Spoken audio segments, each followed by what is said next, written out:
Welcome to the deep dive. You sent us Daniel Immerwahr's How to Hide an Empire, and wow, it's a fascinating stack of information. It really makes you reconsider the map you have in your head. It absolutely does. It kind of subtly reshapes how you see the U.S. So our mission for this deep dive is to basically pull out the key points, the big takeaways, maybe some memorable quotes, and why this book still feels so relevant. We aim to do that in roughly 20 minutes. Sounds good. It's a book that definitely prompts you to question some assumptions about U.S. history, its global presence. Yeah, you might find yourself looking at things, even like past events, a bit differently after digging into his arguments. And this deep dive is brought to you by Ben's book Summaries. Right, it's got that kind of impact. Okay, so let's unpack this. He starts pretty early on with this idea, the logo map. What's he getting at there? He says most people, when they picture the U.S., they see the lower 48 states, right? Exactly, that familiar shape. And the significance is that this mental image, this logo map, effectively leaves out all the overseas territories the U.S. has control, or, well, still controls in some cases. So it's not just an oversight. Immerwahr argues it's not accidental. It might be subconscious, maybe deliberate sometimes, but it serves to kind of hide the imperial side of American power. He quotes this World War II government report. Oh, yeah. Yeah, it says something like, most people in this country, including educated people, know little or nothing about our overseas possessions. That really hits home, doesn't it? Shows how deep this amnesia goes. It's pretty striking, and it wasn't always hidden, was it? I mean, Immerwahr points out that, like, back at the turn of the 20th century. Right when the U.S. got Puerto Rico, the Philippines, Guam, American Samoa, Hawaii. Yeah, people like Teddy Roosevelt, Woodrow Wilson, they just openly called them colonies. There wasn't really any sugarcoating it then. No, not at all. And that's a huge contrast to how we usually talk about, say, westward expansion across the continent. How so? How is that different in the narrative? Well, the story of westward expansion was usually framed as, settling land that would eventually become states, mostly by white settlers. But these overseas places, they were seen differently. Ah, so not necessarily future states. Not really the same assumption. Less talk of full integration. So as you read Immerwahr, you kind of realize, like he did, how little these places get discussed. He even asks himself, like, why haven't I been thinking of them as part of its history? That's a question a lot of readers probably ask themselves, too. That it does make you wonder why they aren't more central in, like, the standard history class. Totally. What are some of the forgotten or surprising episodes he brings up, things that happened in these territories? Oh, he highlights stuff most mainland Americans probably never learned about, like a big revolt in Puerto Rico. Really? Yeah, and an assassination attempt on President Truman by Puerto Rican nationalists. Even a shooting right inside the U.S. Congress building, same group. Wow. Those aren't small things. No, definitely not minor incidents. They really show the tension and the complex relationship there. So this logo map is doing a lot of work hiding this greater United States, as he calls it. Can we trace the timeline of that expansion a bit? It seems like it happened pretty fast around 1900. It really did. I mean, you had uninhabited islands picked up earlier, then Alaska in 1867. But the big jump was after the Spanish-American War, 1898 to 1900. That's when the Philippines, Puerto Rico, and Guam came in. And Hawaii was around then, too. Yep, Hawaii, Wake Island, American Samoa, all around that same time. Then the U.S. Virgin Islands bought in 1917. And the scale, by World War II, these territories were almost a fifth of the total land area of this greater United States. A fifth. That's huge. And the population, I remember seeing some staggering numbers. Absolutely staggering. By 1945, if you count everyone in the formal colonies and the territories occupied after World War II, places like parts of Germany, Japan, Korea, Okay. you're looking at something like 135 million people under U.S. authority living outside the mainland. 135 million. Yeah, that puts U.S. reach in a different perspective. It really does. Okay, so this leads to a core question in the book, what Immerwahr calls the third act. Why did the U.S., right when it was most powerful after World War II, seem to pull back from that traditional colonial empire model? That's the big puzzle, isn't it? Why not just keep going?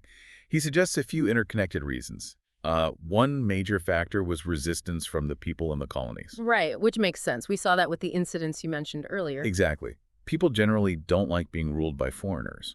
And this resistance, it definitely had an impact. It pushed for changes like independence for the Philippines, Commonwealth status for Puerto Rico. And probably made further conquest look less appealing. For sure. Plus, you had anti-colonial movements gaining steam globally. It just got harder and, frankly, more costly to justify and maintain that kind of direct rule. And then there's the technology angle, which is really fascinating. How did tech play into this shift away from formal empire? This is where Immerwahr gets really insightful.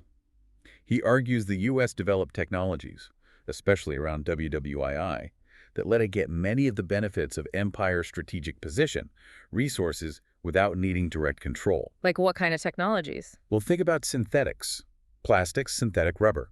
Suddenly, you're less reliant on, say, natural rubber from tropical colonies. Ah, okay. If you can make it yourself, you don't need to control the source territory as much. Precisely. That reduces the economic driver for holding on to those places. Hmm. And then there's transportation and communication. Airplanes and radio. Yep. Airplanes let you project power and move goods quickly over vast distances. Radio lets you spread influence, culture, information, again, without needing boots on the ground administering the place. So influence replaces direct rule, in a way. In many ways, yes. It allows for a different kind of global reach. And Immerwahr also stresses standardization. Standardization. Like nuts and bolts. Yeah, like screw threads, but also bigger things. Think about language English becoming dominant in aviation. Think about industrial standards. When U.S. standards get adopted globally, it gives the U.S. enormous influence without formal empire. So all these things, resistance, synthetics, planes, radio standards, they kind of combine to push towards globalization instead of colonization. That's a big part of his argument for this third act, yeah. It's a shift from a territorial empire to a different kind of, maybe more diffuse global power. It's interesting, too, how he connects this overseas stuff back to earlier American history, like attitudes towards the frontier. Right. He brings up how some founding fathers, like Franklin or Washington, were actually pretty skeptical of the frontiersmen moving west. Why mention that? To show that the idea of a perfectly unified, easily governed nation wasn't always a given, even on the continent. There was always this tension with the periphery, with populations seen as different or potentially disruptive. Yeah. It kind of mirrors later attitudes towards overseas territories. And there were actual attempts to slow down westward expansion, right? Or worries about incorporating new populations, like in the Louisiana Territory. Absolutely. Concerns about whether the Constitution could even stretch to cover those areas, whether those people could be integrated. It highlights that managing expansion has always been complex for the U.S. He also discusses Indian country. That feels like a really important, often sidelined part of the story. Definitely. The idea was, for a time, to have this large designated territory for Native American tribes, separate from white settlement. But that policy, as we know, was dismantled through things like forced removals, the Trail of Tears, and the land got absorbed.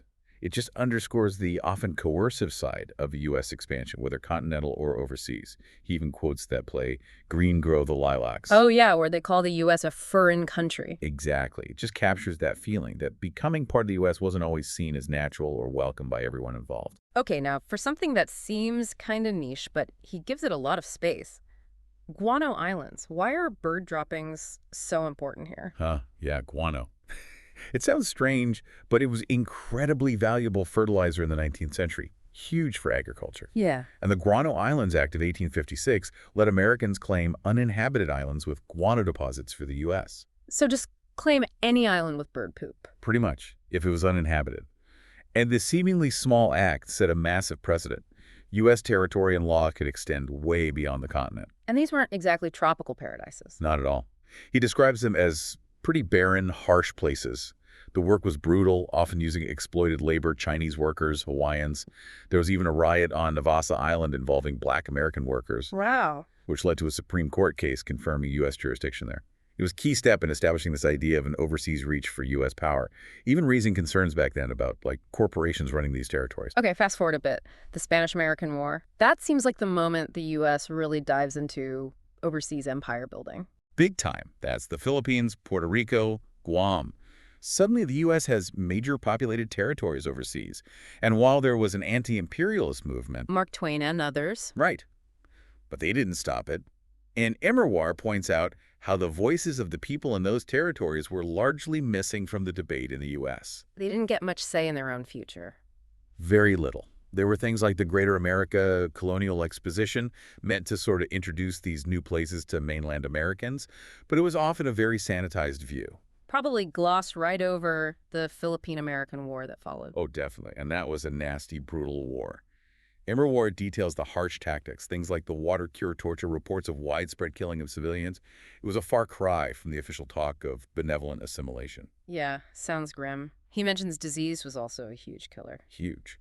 And there was the ongoing conflict in southern Philippines, the Moro Wars. It's a complex and often violent history that gets smoothed over. Moving into the 20th century, between the wars, resistance seems to grow. Puerto Rico, for instance. Yeah, the Jones Act in 1917 gave Puerto Ricans U.S. citizenship, but sort of a second-class version. No full rights like statehood. This fueled nationalism. And Pedro Albizu Campos comes into the picture. He becomes a major figure, really pushing hard for independence. There was this incident, the Rhodes Affair, a letter seen as deeply offensive, suggesting extermination. Seriously? Yeah, it caused outrage and boosted the nationalist cause. Albizu was talking about war against the Yankees. Tensions were high, leading to things like the assassination of the police chief. And meanwhile, in the Philippines, Manuel Quezon was navigating that path towards eventual independence, but it was complex, balancing nationalism with economic ties to the U.S. The eventual establishment of the Commonwealth was a step, but still under U.S. oversight. and back in Puerto Rico, there were different ideas about the best path forward. Right. You had Muñoz Marín leaning towards closer economic ties, which eventually led to the Commonwealth status, versus Albizu demanding full, immediate independence. Big divisions there. Then World War II hits, and these territories suddenly become central stage. Absolutely critical, especially in the Pacific. Hawaii, the Philippines, Guam, even Alaska, right on the front lines. But they weren't necessarily well defended. No. There was often a lack of trust in arming locals, and places like the Philippines and Alaska were caught underprepared. But the war transformed these places too. How so? Massive military spending created booms in places like Puerto Rico and Hawaii, huge infrastructure projects like the Alaska Highway. But it also meant things like martial law in Hawaii, pretty harsh justice. And the internment of Japanese residents. Yes, a really dark chapter happening in the territories too. And you saw complex reactions, some collaboration like Aguinaldo in the Philippines, but also widespread heroic guerrilla resistance against the Japanese. And the experience of the war, like the Bataan Death March, that must have changed perceptions. Dramatically. Yeah. Both for Americans seeing the brutality and for Filipinos likely deepening resentment towards U.S. rule, even while fighting a common enemy. Japan's Asia for the Asiatic slogan, though hypocritical, could find some traction against Western powers. So after the war, the landscape shifts again. The U.S. actually lets go of territory, like the Philippines. That seems unusual for a victorious power. It is pretty unusual. The sheer devastation, like in Manila, showed the cost. The strategy shifted towards island bases, air power like Harrison's new map showed, a world centered differently, and nationalist movements across Asia were gaining unstoppable momentum. Even U.S. soldiers were protesting, being used against those movements. Yeah, GIs in Manila didn't want to be suppressing Filipino or Vietnamese independence fighters. Yeah. Plus, internally, there were doubts about the legitimacy of the post-war Philippine government. And Hawaii and Alaska were pushing for statehood. They were, but faced opposition, especially from Southern Democrats worried about adding non-white populations and potential pro-civil rights votes. Well, Puerto Rico went the Commonwealth route. Under Muñoz Marín, yes, prioritizing economic ties. This led to huge migration to the mainland. But the independence movement didn't die. You had those nationalist revolts in 1950. The attacks, the attempt on the governor. Right, showing that tension was still very much alive. It's interesting, too, how the U.S. approached space very deliberately, not claiming territory, unlike its actions on Earth. Okay, let's circle back to those technologies of decolonization you mentioned. Synthetics, air power, what else? Well, the synthetics were huge rubber, plastics flooding consumer markets, replacing quinine, morphine, camphor. It just lessened the need for the tropical colonies that produced them. Also, advances in disease control, lessons from Panama, made it easier to operate globally. And standardization, you mentioned that again. How did that play out after the war? It became even more important. Things like screw threads, hose fittings, remember the Baltimore fire. Standardizing these things, often using U.S. standards, facilitated global trade and logistics, especially with allies through things like NATO. Even nursing standards. Yeah, aligning standards helped Filipino nurses migrate to the U.S., and English became the language of aviation, science. Road science even started looking American globally. It's this subtle spread of U.S. systems. The power of language is a recurring theme, too. Definitely. First, establishing English dominance within the U.S., often suppressing native and African languages. then promoting it heavily in the territories through schools, and then its global rise, becoming the default in so many fields. So all this leads to what Immerwahr calls the pointillist empire. What does that look like? Instead of big land colonies, it's more like dots on the map, a network of military bases, often on small islands, but strategically vital. Think Guam, Diego Garcia, bases in Okinawa, Germany, Korea. So presence without direct rule over large populations. Exactly. Truman could say the U.S. didn't covet territory, but everyone knew these bases were crucial. And this presence wasn't always welcome. You had massive protests in Japan against the bases. Godzilla even comes up. Yeah, as a kind of cultural reaction to nuclear testing and this overwhelming presence. But ironically, the U.S. presence also sometimes helped competitors, like Sony in Japan, rise up. It's complex. In the base in Saudi Arabia? Iran, yeah. He links that directly to the rise of bin Laden and anti-U.S. extremism. So these bases have huge, often unforeseen consequences. It's a mix of participation and protest. So the empire isn't gone, it's just hiding or morphed. Using legal loopholes like Guantanamo Bay or economic zones like the Northern Marianas. That's the argument. It operates in these great areas, less visible than old-school colonies. Think about the garment factories in Saipan using guest workers, lobbyists like Jack Abramoff.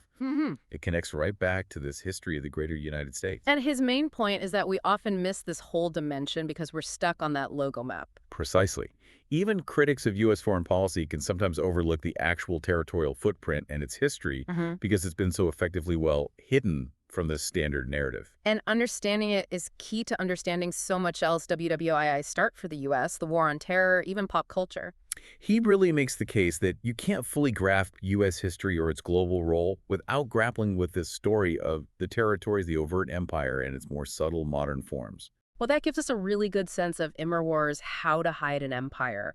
It definitely offers a powerful lens for re-examining things. It absolutely encourages you to look beyond that familiar map, doesn't it? Yep. To see the bigger, messier, more complicated picture of the greater United States. So, thinking about everything we've just discussed, how does this history change the way you might look at current debates about America's place in the world, its influence, its interventions? That's the real takeaway, isn't it? It adds a whole layer of historical context that's often missing from those conversations. Definitely food for thought. Absolutely. If this deep dive got you thinking, we really recommend checking out the book itself, Daniel Immerwahr's How to Hide an Empire. It's quite the read. Yeah, you probably won't look at a map or the news quite the same way again. This deep dive was brought to you by Ben's Book Summaries. Thanks for joining us.